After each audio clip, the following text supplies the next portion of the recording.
Alright, so now we should be a little more comfortable with determining what sort of charge we'd expect from metals and nonmetals to make an ionic compound and getting that formula. So now we'll take the next logical step and look at naming ionic compounds.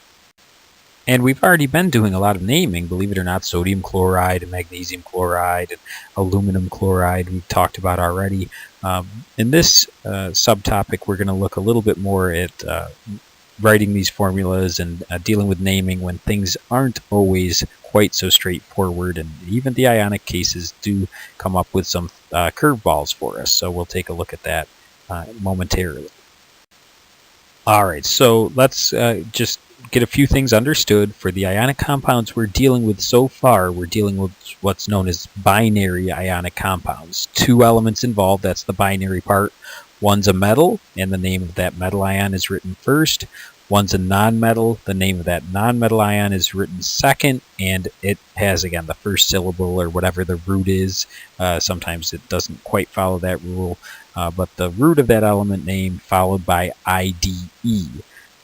For the official name to be correct, there should also be a space separating the two. It's not a single word of sodium chloride, it's sodium space chloride. That's our simplest and basic rules for naming the ionic compounds that are binary, two elements only. In the next subtopic, we'll deal with the cases that involve more than two elements. So we see here some charges of representative elements. And by representative, we mean main group elements. And even in the main group, even where we think things are easy peasy, no trouble, take a look at that lower group 14 or group 4A, and you've already got some problems arising, right? We've got tin 2+ and tin 4+. We've got lead 2+ and lead 4+. And that's a problem because we're going to have to name them distinctly, right? We need to be able to tell the difference between lead 2 and lead 4, for instance. And if you want the real explanation, you've got to deal with Einstein and relativistic contraction of the 5s or 6s orbital and why it acts more like a core rather than a valence. That's beyond the scope of our course, but those of you who want to know, there's a little hint at why it does it. For the rest of us who are happy to just take it as it is, now we've at least got a problem we've got to deal with because 2+ and 4+ are both common and possible charges for tin or lead ions. So let's go back to the easy stuff, right? Let's forget about those for a while. If we take some common ionic compounds from table 5.4, look at that. We've got potassium iodide, magnesium bromide, aluminum oxide. These are all nice and easy. We just name the metal just like we would for the neutral metal, only now we understand it's a cation, it's a positively charged ion. And then we take that root, iode or brome or ox from the nonmetal's name and add an IDE ending onto the root, and we're done. We separate them as two separate words. If they're the first word in the sentence, we would capitalize the metals part of the ionic compound's name, and we would not capitalize the nonmetals part. Okay, if they're just written at the end of a sentence, we wouldn't capitalize either. So things can and are often simple with the ionic substances, but we've got to have a toolkit ready just in case we get one of those more unusual cases such as tin or lead ion. Alright, so for naming ionic compounds with two elements, so binary naming, if they only can form a single ion, that's the trick here at the top in the black writing there, Guide to Naming Ionic Compounds with Metals that Form a Single Ion. So that's saying, let's not deal with tin or lead, which form multiple stable ions. So in these simple cases, we first identify the cation and anion. Second, we name the cation by using its element name. Third, we'll take the name of the anion, and that's found by using the first syllable of its element name followed by IDE. And sometimes we have to, make a little change to spelling or whatever, but that's not too bad usually, especially since you're going to get used to the common anions. And then finally, number 4, we write the name for the cation first, followed by a space, and the name for the anion after the space. Alright, there it is. If you remember our learning check that ended the last chapter, you might remember magnesium nitride. The cation and anion are pretty easy to identify if we know that we're dealing with magnesium. It's a group 2 or 2A. It's going to form a 2+ ion. If we look at nitrogen, we see it's in group 5A or group 15, which means we have to subtract either 8 from 5 or 18 from 15. Either way, we end up with 3- for the charge on the nitride ion. We name the metal by its element name, so Mg2+ is named as magnesium, just like the metal would be. We name the anion by taking that first syllable and follow it with the IDE ending, so nitrogen becomes nitride for the N3- ion. And then finally, we write the name for the cation first and the name for the anion second after a space that separates these two distinct words. Okay, not too bad. Hopefully something you're getting the hang of. Let's take a look at some other ones, and then we'll do a learning check to see how well you're taking in this nomenclature for the simple ions. And there we have it, back to table 5.4. There it is. What you see is what we've just done. Potassium iodide, magnesium bromide, aluminum oxide. We're just looking at the elements involved and naming them according to the metal, keeping its elemental name, and the nonmetal taking its root and IDE ending. So now it's your turn to see how well you're following. We have 4 compounds here, and so I won't name them because then I did your job for you, but taking those element symbols, go ahead and follow our scheme to end up with the name for these 4 distinct ionic substances. Pause the video now and start it back up when you're ready to check your work. Okay, and here we are. CaO is calcium oxide, KBr, potassium bromide, Al2O3, aluminum oxide, and MgCl2, magnesium chloride. So hopefully you have a perfect 4 for 4 there. All the cations, just the name of the element for that metal, and then space followed by the anion names, the root, or that first syllable with an IDE ending. If not, we're going to do another learning check here, and you can certainly find additional practice problems or see me for outside help. Alright, so this time you're going to write both the formulas and the names for the compounds involved in these ions, and you're just going to pair up each metal ion with each non-metal ion and come up with formulas and names. So you should end up with a total of 6 formulas and 6 names. Pause the video here and start back up when you're ready to check your work. Okay, so hopefully you were able to, at least with the sodium cases, right? Sodium bromide, NaBr, sodium sulfide, Na2S, and sodium nitride, Na3N. So it just involves having a subscript after the sodium that matched the charge on the anion. For aluminum, it might have been a little trickier. At least aluminum bromide hopefully was pretty straightforward to balance out the 3+ charge on aluminum. You needed 3 of those bromide 1- ions to get AlBr3. For the aluminum sulfide, now you needed 2 of the Al3+ to get a total of 6+, and then you needed 3 of the sulfide 2- to get a total of 6- to get your neutral Al2S3 aluminum sulfide. And then finally, seemingly the easiest for aluminum was to pair it with nitride to make AlN. Doesn't quite even look right, but that's it. That's correct. The Al3+ is exactly balanced by the N3-, and AlN is indeed the correct formula for aluminum nitride. Hopefully you had a relatively straightforward time with this, getting the hang of it. If not, please do try some additional problems. Come to me for outside help, but otherwise we'll move on. Okay, I know what you were thinking, and that's that I forgot about those things like tin and lead. Certainly not. Now's the time to deal with those more interesting cases where we have metals with variable charge. So this is going to happen a lot in the transition metals, right? Groups 3 through 12 in the periodic table. And then also group 4A, although it happens in 3A as well. We don't tend to deal with that element, the elements in that column very much. But group 14 or 4A, we do deal with those metals a fair deal. And typically you'll have the possibility to have 2 or more positive ions. couple exceptions. Zinc is pretty reliable. Zinc forms a 2+. Cadmium also forms a 2+ only.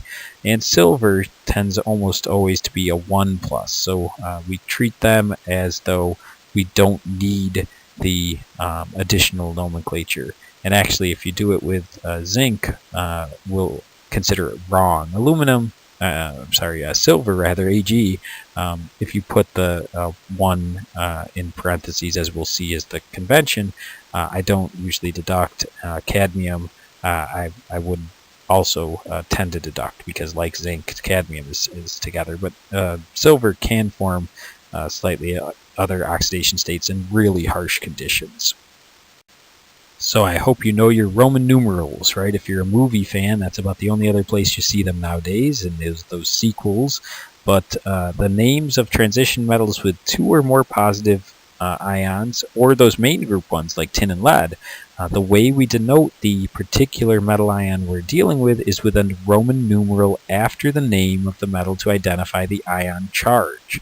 So we see here chromium 2 versus chromium 3+. It has either chromium with Roman numeral 2 or Roman numeral 3 in its name.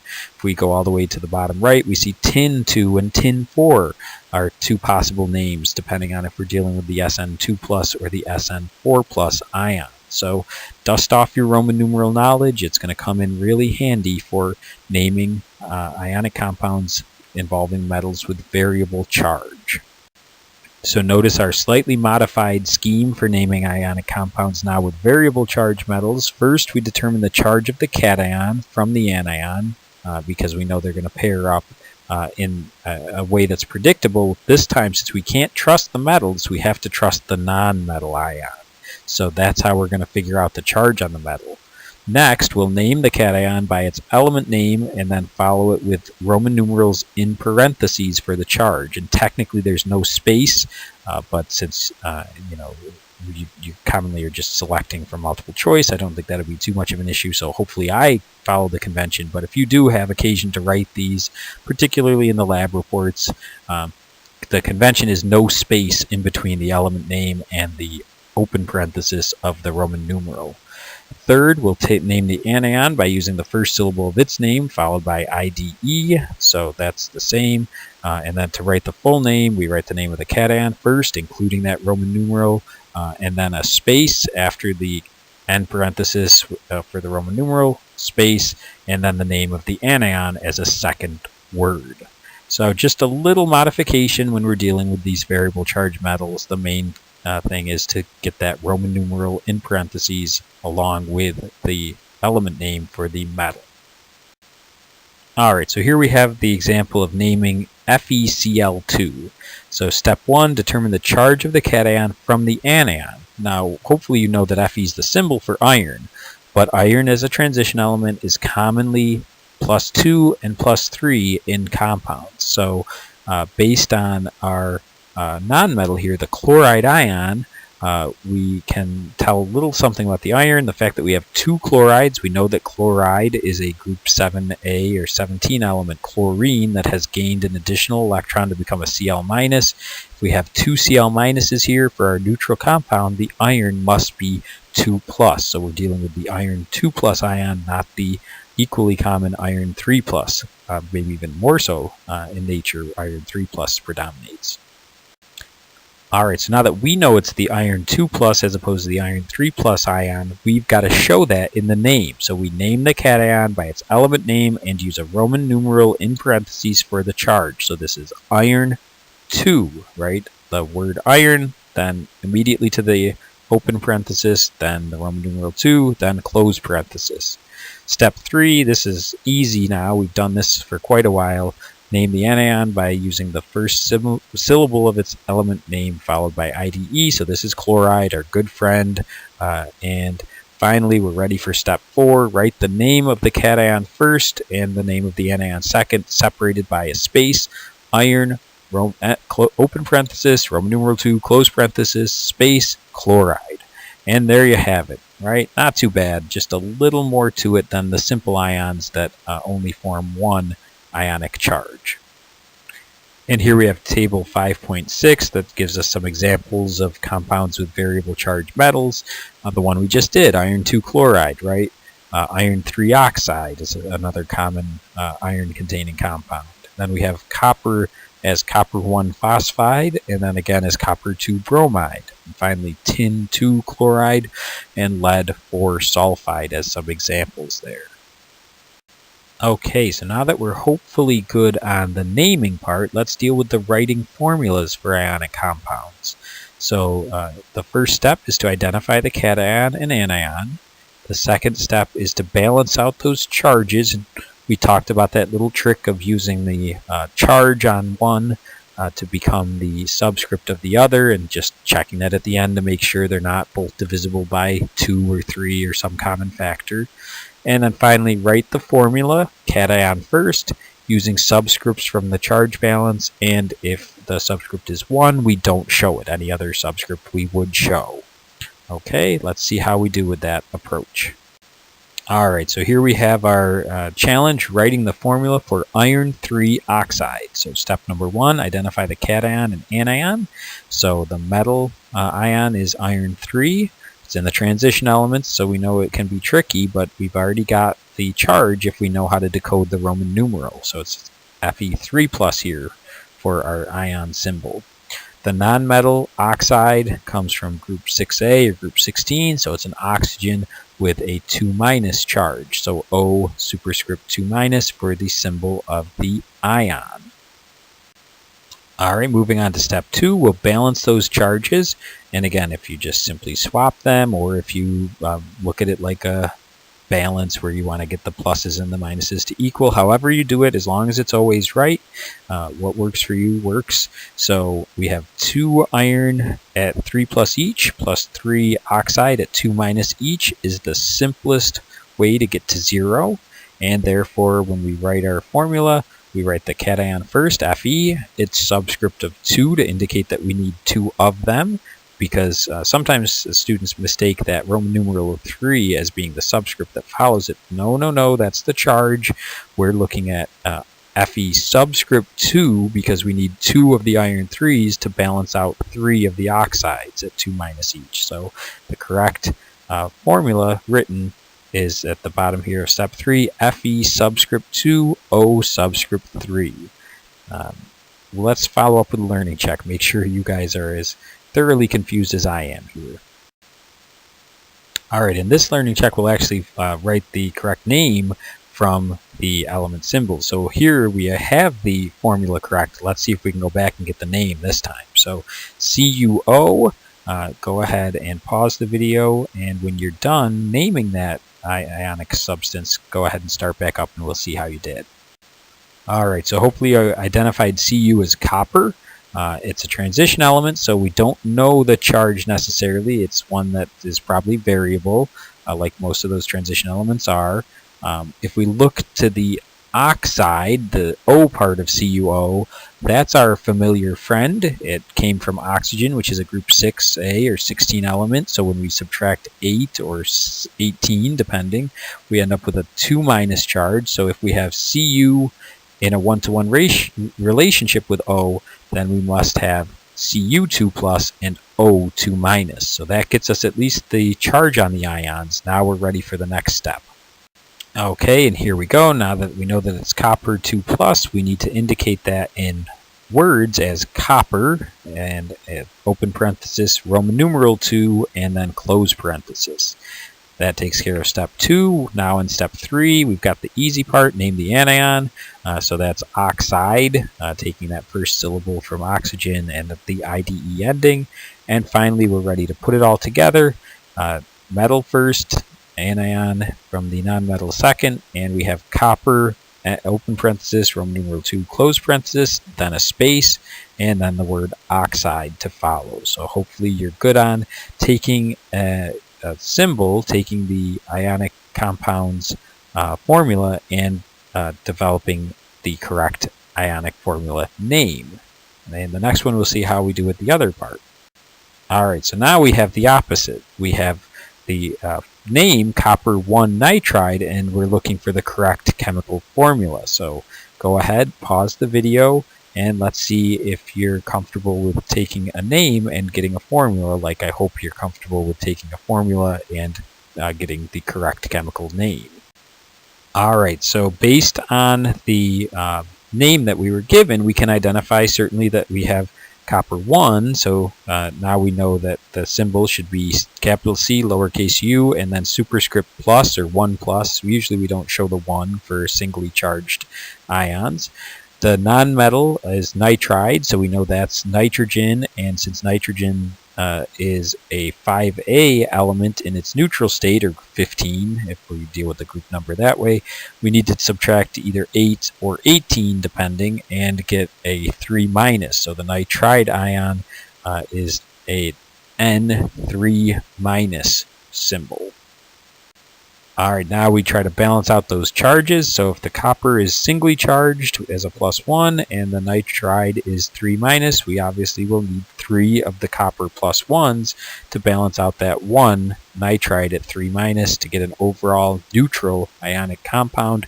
Therefore, when we write the formula, we're going to write the copper's chemical symbol, subscript 3 to indicate we need 3 moles or 3 quantities of copper ion for every 1 quantity of nitride ion. And there we have it, Cu subscript 3, capital N for nitride. Hopefully this was good and has come easy. If you're struggling with either part, either taking the name and generating a formula or taking the formula for the compound and coming up with its name, please do try some additional practice problems. It's not going to get better on its own. And if you're still running into a lot of trouble, please don't hesitate to contact me. That concludes this part of Chapter 5, and we'll pick up next time with looking at our polyatomic ions, when we're not just dealing with binary ionic compounds. So instead of just a metal and a nonmetal, let's see what happens when we have multiple nonmetals next time.